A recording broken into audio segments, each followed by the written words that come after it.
बिस्मिल्लाहिर्रहमानिर्रहीम। अस्सलाम वालेकुम नादरीन, आप यूट्यूब चैनल देख रहे हैं। मैं इमरान ख़ान हूँ।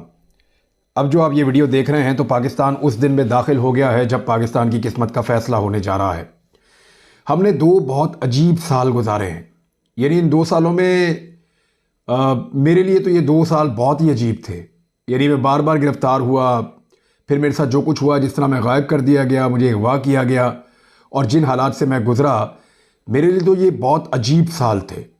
ये 2 साल मैं इनको कभी भी नहीं भूल पाऊंगा, पाकिस्तान की कौम कभी नहीं भूल पाएगी। हमने इन 2 सालों में बेशुमार लोगों को अगवा होते हुए देखा, बेशुमार लोगों को कैद होते हुए देखा, बहुत सारा एहतजाज देखा, बहुत सारा अवामी रद्द-ए-अमल देखा, बहुत सारा तशद्दुद देखा, बहुत सारी जगहों पे हमने पुलिस की ब्रूटल टॉर्चर को देखा, बहुत सारी जगहों पे हमने ऐसा देखा कि लोग तशद्दुद से मारे भी गए। अभी तक ऐसे वाक़यात हो रहे हैं। अभी जो रीसेंट वाक़या हुआ है वो भी मैं आपके सामने रख देता हूँ। ये मुनस इलाही ने एक स्टेटमेंट जारी किया, इनके अलावा और बहुत सारे लोगों ने किया। एक्चुअली ये मुनस इलाही की अपनी पार्टी के बड़े अहम रुकन हैं और उनके बहुत करीबी हैं, बहुत पुराने। तो मैं उन्हीं के ट्वीट आपको पढ़ के सुना देता हूँ।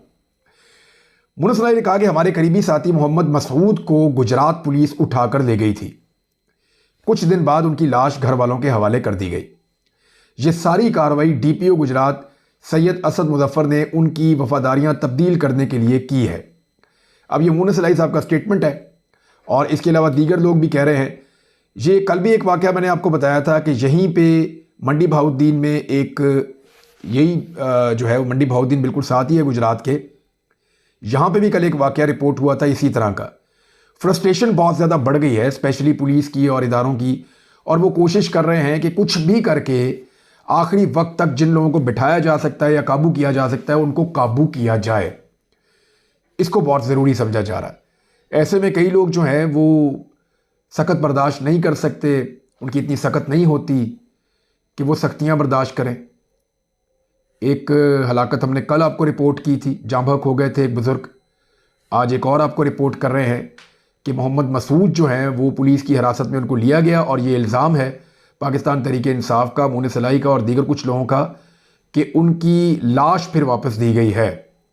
तो ये है जनाब सूरत हाल।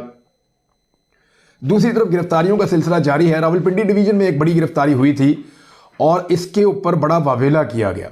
यानी आज दिन को एक बहुत बड़ा प्रोपेगेंडा लॉन्च किया गया और ये कहा गया कि कोई वादा माफ गवाह बन गया है, इमरान खान के खिलाफ बड़े खौफनाक स्टेटमेंट आ गए हैं, बड़े अहम सबूत आ गए हैं और ये होने जा रहा है तो वो होने जा रहा है।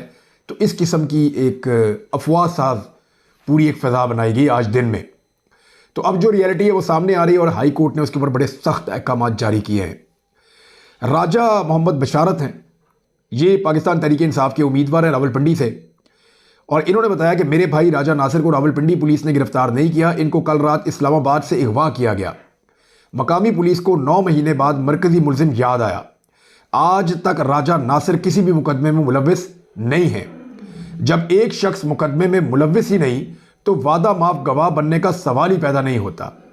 मखसूस मीडिया बगैर तस्दीक गंद में शामिल ना हो। मुखालिफिन की जानिब से हल्का NA-55 में वाज़े शिकस्त के बाद हकायक को मसा करने की कोशिश की जा रही है। मनफी प्रोपेगेंडा से अवाम के जहन को तब्दील नहीं किया जा सकता, ये कह रहे हैं जी राजा बशारत।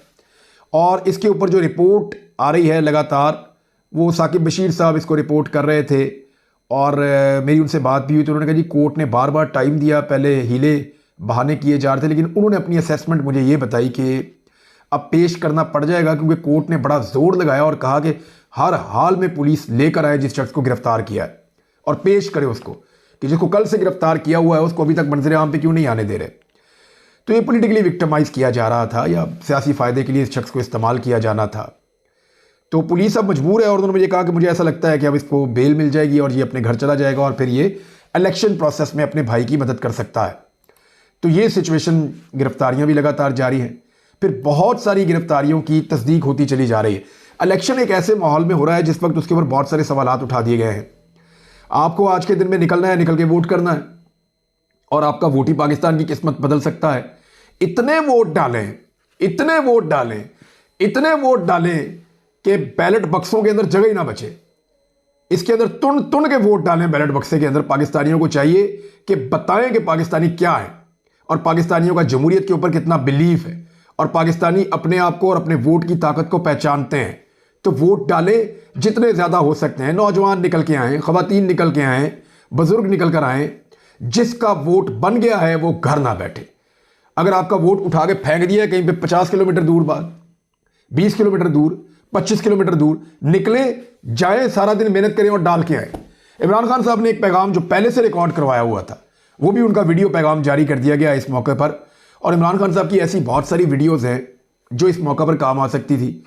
अब ये जो पॉलिटिकल विजन है ये पीटीआई का है। किसी और पार्टी को अभी तक इन चीज़ों की समझ ही नहीं आई कि सोशल मीडिया के टूल्स को इस्तेमाल कैसे करना है।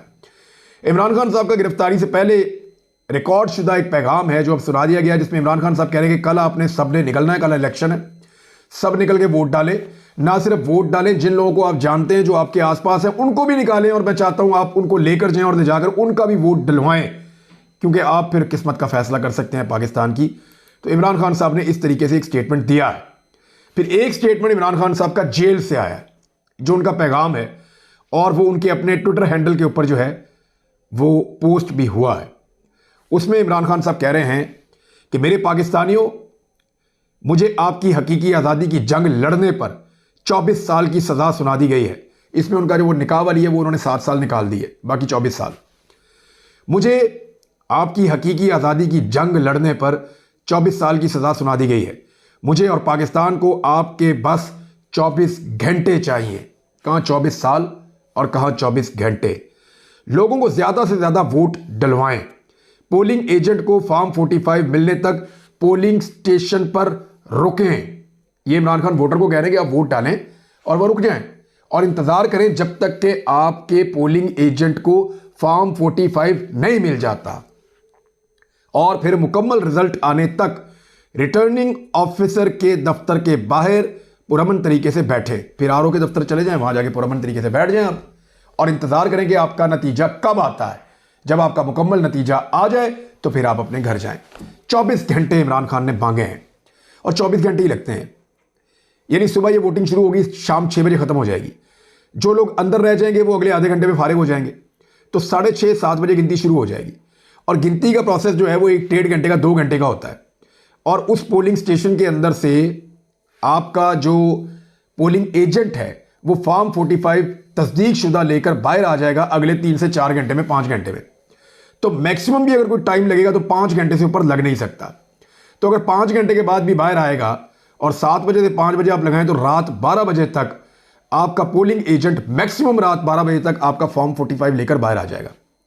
अब ये फॉर्म 45 तो चला जाएगा आपके पार्टी के लीडर के पास, जो भी वहां पे उम्मीदवार इलेक्शन लड़ रहा है, और फिर पार्टी के लोग जो हैं वो मुख्तलिफ पोलिंग स्टेशन से जाकर आरओ का दफ्तर, जहां पे सारा का सारा प्रिजाइडिंग ऑफिसर अपना अपना रिजल्ट लेकर जाएंगे। हर पोलिंग स्टेशन से रिजल्ट वहां पे पहुंचेगा आरओ के दफ्तर में, वहां जाके लोग बैठ जाएंगे और अपने उम्मीदवार की जीत का ऐलान का इंतजार करेंगे कि मुख्तलिफ जगहों से प्रिजाइडिंग ऑफिसर आ रहे हैं, और एक तरफ जो है वो पार्टी का उम्मीदवार खुद कंपाइल कर रहा है, पता कर रहा है कि मेरे इधर से भी रिजल्ट आ गया, इधर से भी आ गया। वो जमा करते जा रहे हैं, तो उन्हें पता चल जाएगा कि नून लीग कहाँ खड़ी है, पीटीआई कहाँ खड़ी है, जमात इस्लामी कहाँ खड़ी है, पीपल्स पार्टी कहाँ खड़ी है, तहरीक लब्बैक कहाँ खड़ी है। तो ये सारा का सारा जो है वो पता चल जाएगा जब उम्मीदवार के पास रिजल्ट जाएंगे। इसी तरह आरओ के पास जाएंगे और वही रिजल्ट वहां पे भी होगा।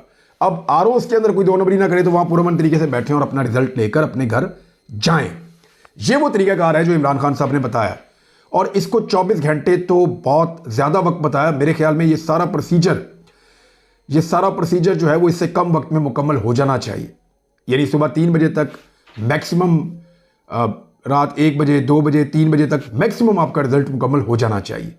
तो ये इमरान खान साहब ने एक और स्टेटमेंट दिया है। इसके अलावा कुछ और चीज़ें हैं। एक तो मैं आपको बताऊं, इमरान खान की पाकिस्तानियों ने कदर ही नहीं की। यानी हमें ऐसा लगता है कि पाकिस्तान में है ना, घर की मुर्गी दाल बराबर। अभी ये खबर छपी है द स्टैंडर्ड के अंदर, और वहाँ ये लिखा हुआ है कि बोरिस जॉनसन का और थेरेसा मे का एक मुकाबला होने जा रहा है। एक रेस लगी हुई है ऑक्सफोर्ड का चांसलर बनने के लिए। अब ऑक्सफोर्ड क्या है मुझे बताने की ज़रूरत नहीं है। ये कितना बड़ा इदारा है, कितना बड़ा इंस्टीट्यूट है दुनिया के अंदर, इसका कितना नाम है, और दुनिया के हर मुल्क के अंदर बड़े बड़े लोग यहाँ से पढ़ के गए हुए हैं। तो ये किस लेवल का इदारा है ये मुझे बताने की ज़रूरत नहीं है। बस आप सिर्फ ये समझ लें कि यहाँ पे जो 5 लोग हैं इसके कैंडिडेट, वो कौन हैं। इसके अंदर जी एक कैंडिडेट हैं थ्रीसा में, एक है टॉनी ब्लेयर, एक हैं इमरान खान, और एक हैं बोरिस जॉनसन, और एक हैं रॉरी स्टीवर्ट। ये जी 5 उम्मीदवार हैं जिनमें से किसी एक को चांसलर बनना है इस इदारे का। ये है जी इमरान खान। क्या पाकिस्तान में दूसरा ऐसा आदमी है आपके पास? वी डू नॉट हैव, है ही नहीं हमारे पास दूसरा ऐसा आदमी। ये इमरान खान है, लेकिन हमने इसको किस में अंदर डाला? इद्दत में निकाह के केस में अंदर डाला। तोशा खाने के एक ज्वेलरी के केस के अंदर इसको अंदर डाला, और एक साजिश जिसका इसने बोला कि पाकिस्तान के खिलाफ हुई है, उसके ऊपर बात करने पे हमने इसको अंदर डाला और इसके ऊपर मुकदमे बना के 31 साल की सजाएं सुना दी इसको। ये है जी पाकिस्तान के अंदर सूरत हाल। और बहुत सारे लोग कह रहे हैं कि इमरान खान साहब के लिए हालात तब तक अच्छे नहीं होंगे जब तक कि इमरान खान साहब खुद हालात अच्छे नहीं करना चाहेंगे, कंप्रोमाइज़ नहीं करेंगे। लेकिन कंप्रोमाइज़ तो इमरान खान साहब नहीं कर रहे, और इस मुल्क के साथ किस तरह के मजाक हो रहे हैं वो मैं आपको बताता हूँ। एक तो PMLN सर्वे पे सर्वे करवा रही है अपने हक के अंदर, यानी कोई भी मोतबर सहाफ़ी या कोई भी मोतबर इदारा अभी तक ये नहीं कह पाया कि PMLN की मकबूलियत किसी भी जगह, किसी भी सूबे में, किसी भी हल्के में बेहतर है पाकिस्तान तरीके इंसाफ से। लेकिन वो टुटे पचे किस्म के इधर उधर से कोई गैर मकबूल किस्म के और टाउट किस्म के सर्वेस करवा के तो वो अपना जी बहलाने के बहाने ढूंढ रहे हैं। इस तरह के सर्वेस तो आ ही रहे हैं, लेकिन एक खबर जो अब मैं आपके सामने रखने लगा हूँ ये बड़ी अलार्मिंग है, और ये मेरे सामने वो इंटरव्यू भी है। ये कराची में KMC का एक ड्राइवर है। ड्राइवर को क्या आता है? कुछ भी नहीं।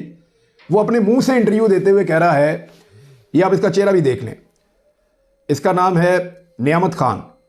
ये अपने मुंह से इंटरव्यू देते हुए कह रहा है कि मुझे प्रिजाइडिंग ऑफिसर बना दिया है, ना मुझे पढ़ना आता है तो ना मुझे लिखना आता है, लेकिन फिर भी मुझे तैनात कर दिया है। मैंने बार बार उन्हें बताया कि आप मुझे ट्रेनिंग किस चीज़ की करवा रहे हैं भाई, ना मैं पढ़ सकता हूं ना मैं लिख सकता हूं, किस चक्कर में? लेकिन इसके बावजूद ये किस किस्म के इलेक्शन हो रहे हैं और ये क्यों इस तरह का काम किया जा रहा है, उसको क्यों तैनात कर दिया गया? और उसका कहना है कि उसके जैसे और बहुत सारे ड्राइवर हैं जिनको कराची के अंदर और सिंध में इस किस्म के कामों में लगाया जा रहा है। कितना अनफॉर्चुनेट है, कितनी बदकिस्मती है। वो शहर जहां पढ़े लिखे लोगों का अंबार है, वहां पे इस तरह के लोगों को इसलिए लगाया जा रहा है कि इन्हें समझ ही नहीं आएगी और हम धांधली कर लेंगे जो हम करना चाहते हैं। तो ये इलेक्शन कमीशन किसके लिए काम कर रहा है? क्या ये पाकिस्तान के लिए बेहतर होगा कि ड्राइवर्स को उठा के जिनको पढ़ना लिखना नहीं आता उनको बना दिया जाए प्रिजाइडिंग ऑफिसर? ये तो बेहतर नहीं होगा। ये तो ज्यादती आप इस मुल्क के साथ करने जा रहे हैं। बड़ी बदकिस्मती होगी अगर इस तरह के इकदाम किए जाएंगे। इनका नोटिस लिया जाना चाहिए, चाहे यहाँ पे बाद में दोबारा इलेक्शन करवाने पड़े, लेकिन ये चीज़ें काबिल कबूल नहीं होनी चाहिए। और ये खबर जो मैंने आपको अभी दी है, ये एक जर्नलिस्ट हैं नेमत खान, इन्होंने इस खबर को शेयर किया है और इन्होंने ये इंटरव्यू लिया है, तो उनके क्रेडिट पे ये खबर है, उनके हवाले से मैंने ये खबर आप तक पहुँचाई है। बाकी जी सूरत हाल आपके सामने। एक और इंटरनेशनली एक प्रेशर आया पाकिस्तान पे, दहशतगर्दी के वाक़यात में इजाफा हो रहा है, उस पर हम फिर बात कर लेंगे और इंशाल्लाह इससे पाकिस्तान निपटेगा भी। एमनेस्टी इंटरनेशनल ने इंसानी हकूक़ की दीगर तंजीमों के साथ मिलकर पाकिस्तानी हुकाम से यह मुतालबा किया है कि वो आइंदा इंतखाबात के दौरान मुल्क भर के तमाम शहरों के लिए इंटरनेट और डिजिटल कम्युनिकेशन प्लेटफॉर्म तक रसाई को यकीनी बनाएं। यह मुतालबा निगरान वज़ीर दाखिला गौहर एजाज के एक बयान के जवाब में सामने आया है, जिसमें उन्होंने 8 फरवरी को होने वाले इंतखाबात के दौरान इंटरनेट में खलल पड़ने और बंद होने के इम्कान को तस्लीम किया था। अब आलमी तंजीमें जो इंसानी हकूक़ की हैं वो भी, एमनेस्टी इंटरनेशनल भी, वो सब ये कह रहे हैं कि इंटरनेट बंद नहीं करना चाहिए। देखिए, आलमी मुबस्सरीन आ रहे हैं, बैनुल अक़वामी सहाफ़ी आ रहे हैं, उन्होंने इस मुल्क से रिपोर्टिंग करनी है।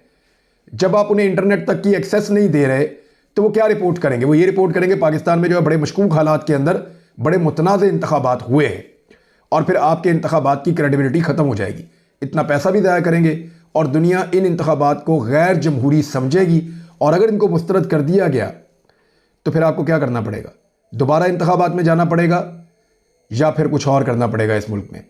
तो ये पाकिस्तान इसका खुमियाजा नहीं भुगत सकता। तो जनाब, अब तक के लिए इतना ही। मेरी आपसे फिर गुजारिश है कि निकलें और निकलकर वोट डालें।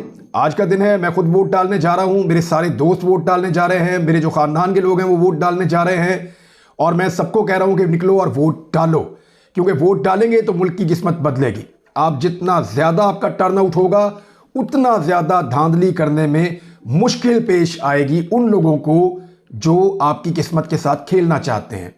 आपके ऊपर एक ऐसे शख्स को मुसल्लत करने की कोशिश की जा रही है जिसने अपनी और अपने बच्चों की जायदादों के अलावा कुछ नहीं बनाया। ये शख्स सिर्फ सड़कें बना के या ऐसे मंसूबे करता है जिसके अंदर कौम नहीं बनती, जिसमें कमीशन बनती है, और ये वज़ीर आज़म का काम नहीं होता। वज़ीर आज़म का काम होता है कौमें बनाना, कानून बनाना, रिफॉर्म्स करना, और इन्होंने हमेशा वो काम किया है जिससे ये कंट्रोल कर सके पूरी कौम को। और सिस्टम का बहुत बड़ा लाडला, उसका रास्ता सिर्फ आपका वोट रोक सकता है। अब तक के लिए इतने ही। अपना ख्याल रखिएगा, अपने इस चैनल का भी। अल्लाह हाफ़िज़।